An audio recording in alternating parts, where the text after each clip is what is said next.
Beth, give our love and support and care for your husband and those he commands in Iraq.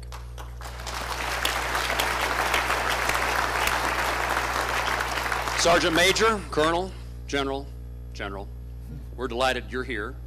We're sorry about the purpose for which you're here, but we know we have something to show you, and we know that you can learn from this experience. I appreciate the opportunity I had this morning to have breakfast with General Coutier, and I found him to be a person who paid attention, listened to the details, and knows what's important.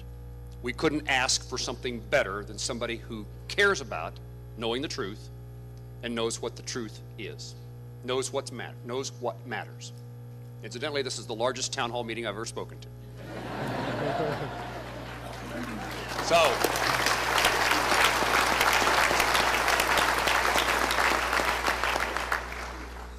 this general is the Fort Riley family. This general is the state of Kansas. This general is Americans who care about the soldiers and their families who serve at Fort Riley. There is no finer group of men and women than our soldiers at Fort Riley, and there is no finer group of people who understand that than Kansans who are here today to show you their feelings about the fort. Look, we're in this position. Let me take the broad picture first. We're in this position because Congress passed and the President signed a Budget Control Act that requires reduced defense spending.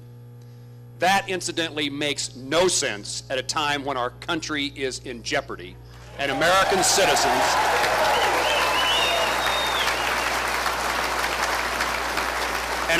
citizens around the globe, lives are at risk.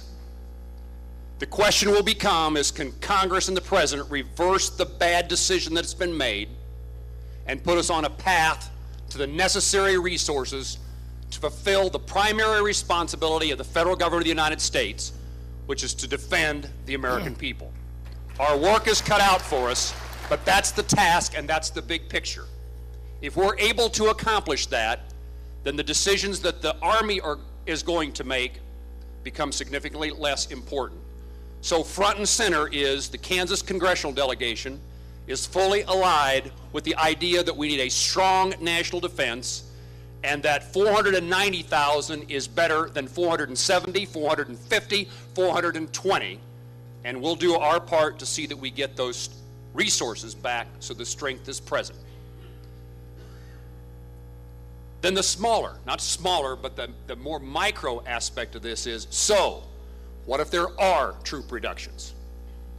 Then how do we convince the Army that Fort Riley is not deserving of that kind of treatment? How do we make them aware of the importance of this military installation, not only to us as Kansans, but in fact, more importantly, to us as Americans?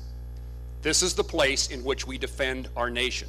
This is the place in which we defend our values. This is the place in which we ensure that those who follow us, our kids and grandkids, live with the freedoms and liberties that many of you in this room sacrificed and served to make sure that me and my family had. We need the Army to understand the value of this place called Fort Riley. And I think what I have listened to the general today and what has been conveyed to him is this is a place with lots of space, lots of opportunity for air and ground. It's a place with significant investment in infrastructure, schools, healthcare, housing. But here's the intangible that we, and only we in Kansas, and only you here at Fort Riley, only those of you here today can deliver. This is a place in which patriotism is alive and well. This is a place in which Kansans still love their country. And this is a place in which we highly regard, respect, and care for those who serve our nation, who serve our interests. We are a people who recognizes the value of every soldier and every soldier's family in good days and bad. In the good days, we're there to give them a high five and a congratulations. In the sad, sorrowful days that happen at a fort, we're there to hug, care, express gratitude, appreciation, to love those who serve our country and their families. General, this is the reason that I hope you can go back to the Secretary of the Army and say Fort Riley is a special place, a place that God created for the purposes of Fort Riley and its presence in our nation to defend our country. God bless you all.